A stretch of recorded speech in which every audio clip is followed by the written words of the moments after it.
for those that have Twilio, one of the things that we ran into for Jose and his team was he had set up Twilio, but also inside of Twilio put in a phone number for Twilio.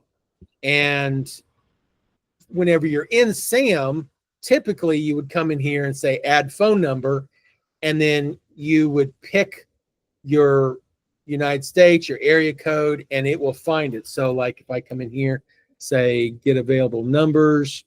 So at this point, this is reaching out to Twilio to get any numbers that are in the 417 area code, and then I can pick a number from there. If you pick a number and say purchase this selected number, that will purchase that through Twilio and be able to use it. That's how we expected everybody to use it. But if you've already got Twilio, if you've already got numbers that you've purchased inside of Twilio, we didn't have a way to deal with that. So what I did was I also added this use existing number option, and then you can say get existing numbers. It'll go out to Twilio, find what phone numbers you have available, and then you can then pick from those numbers and install those.